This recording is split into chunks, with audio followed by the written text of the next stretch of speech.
अल्हम्दुलिल्लाहि वलिय्यिही वस्सलातु अला नबिय्यिही अम्मा बाद। इंतहाई इज़ाज़ो इकराम के लायक साहिबजादगाने सुल्तानुल खुतबा बतौर ख़ास साहिबजादा हाफिज़ मोहम्मद यासीन सुल्तानी ज़ीदा मजदूहू और इंतहाई मुहतरम व मुकर्रम साहिबजादा अल्लामा पीर इम्तियाज़ अहमद सुल्तानी ज़ीदा मजदूहू व इल्मुहू व कर्मुहू।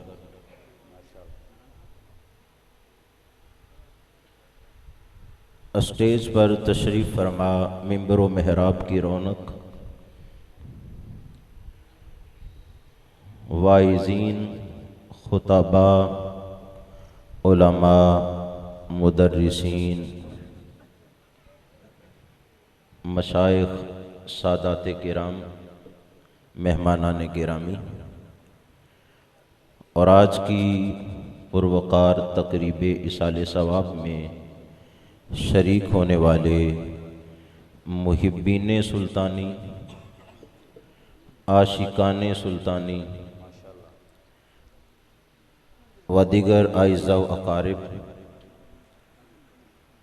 दुनिया से हर शख्स ने रुखसत होना है,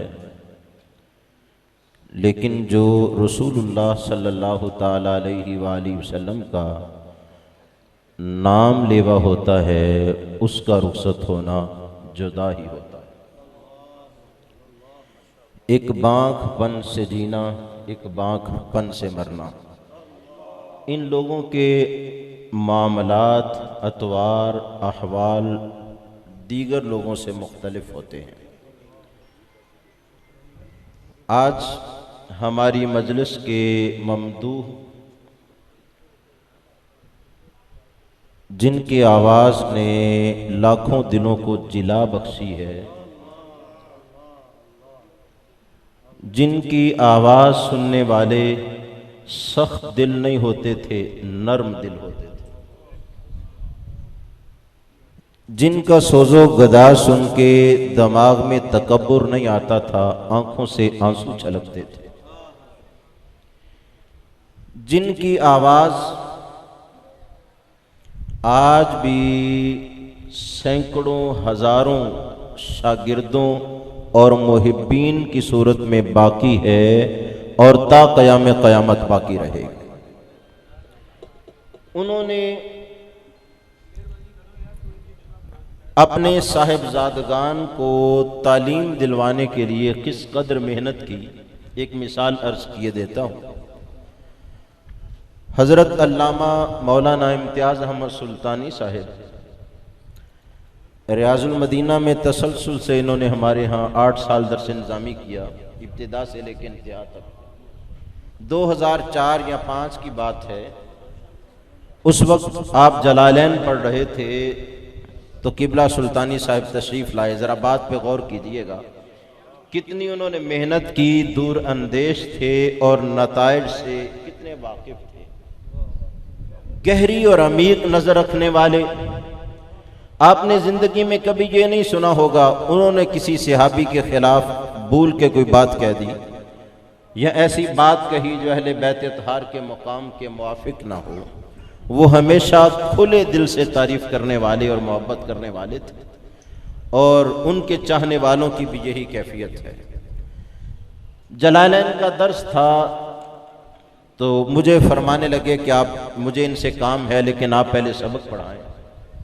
मैं सबक पढ़ा रहा था तो पूरा सबक सुकून के साथ बैठ के सुना। उसके बाद उठते हुए कुछ खिदमत की तो हम मुदर्रिसीन लोग जो हैं इससे बड़े मुस्तगनी होते हैं। मैंने कहा हज़रत ज़रूरत ही नहीं है, और वो कुछ ज़्यादा रकम थी तो मैंने कहा हज़रत हमें तो थोड़ी की ज़रूरत भी नहीं, आप बहुत ज़्यादा दे रहे हैं।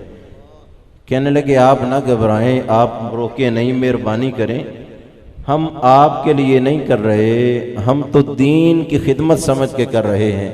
कहते हैं लोग भी हमें गिन के नहीं देते तो हम भी इसी तरह अनगिन दे रहे हैं। फिर मुझे कहने लगे कि ये हमारा बच्चा इम्तियाज़ जो है इसका बड़ा ख्याल रखना है, इसको तैयार करना है।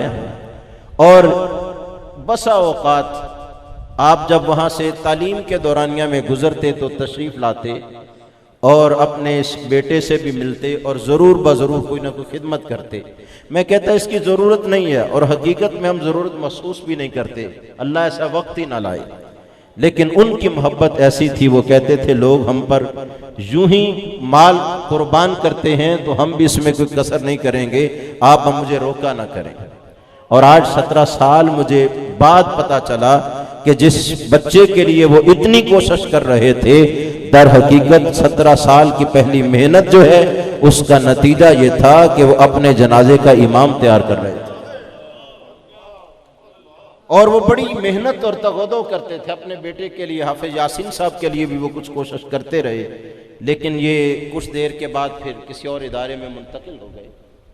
और अखलाकियात की कैफियत ये थी, आजकल तो मुरीद शायद पीर का भी इतना एहतराम न करता हो इल्ला माशाअल्लाह, और शागिर्द डायरेक्ट उस्ताद का भी इतना एहतराम न करता हो।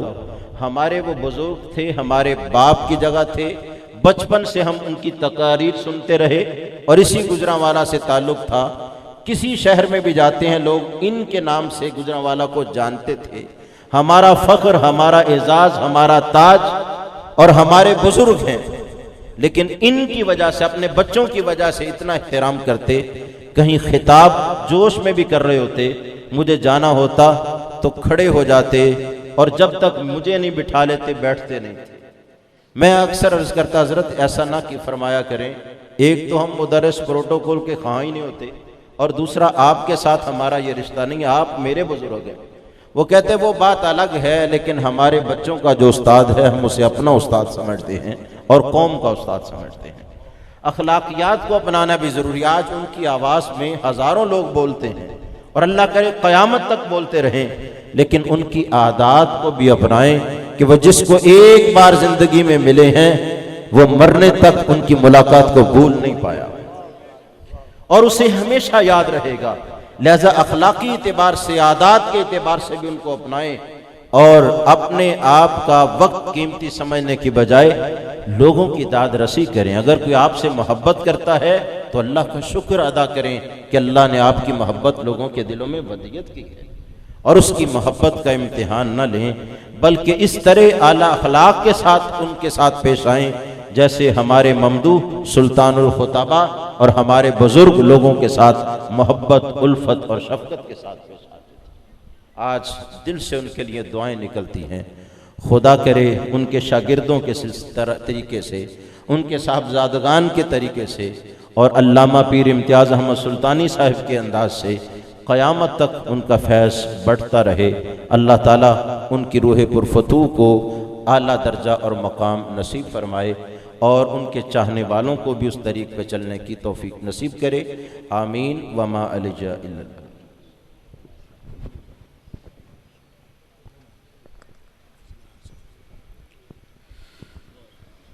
शरकपुर शरीफ लाहौर से अल्लामा पीर सैयद महमूद हसन शाह साहब सैयदजादे हैं, तशरीफ़ लाए हैं। खुश आमदीद का नजराना पेश करता हूँ। जी, अल्लामा समर अब्बास साहिब पंडाल में हैं, मेहरबानी फरमाएं आगे तशरीफ़ लाएं। और इसी घराने से फैज़ लेने वाले ज़हीर अब्बास सुल्तानी साहिब, वो भी आगे तशरीफ़ ले आए। अभी जिन्होंने तकरीबन 8 से 9 साल, ये बड़ा मुश्किल होता है, जो ड्यूटी अल्लामा मोहम्मद इमरान आसी साहिब ने यहाँ पे दी है, तो जितना कोई बाअदब होता है अल्लाह उसे उतना ही ज़्यादा उरूज भी अता करता है। ये बड़े, मैंने ये बात हो सकता है मैं माइक पे ना कहता, ये बेटा अली हसन सुल्तानी मौजूद है, 3 रातें मेरी आसी साहब के घर गुजरी। ये मुझे कहता है वो आपके सराहने वाली जानब नहीं बैठते, जब भी बैठते हैं आपके कदमों वाली जानब अपने बेड पे बैठते हैं। मैंने कहा वो मुझे नहीं देखते, वो तो हमारे गले में जिसका पटा है उसको देखते हैं। तो ये हमसे मोहब्बत करते हैं। अल्लाह पाक इनको दायमी खिताबत की दुनिया में, रूहानी दुनिया में बहारें अता फरमाए। आपके सामने खतीब पाकिस्तान अल्लामा मोहम्मद इमरान आसी साहब तशरीफ़ लाते हैं और अपने ख्यालात का इज़हार फरमाते हैं।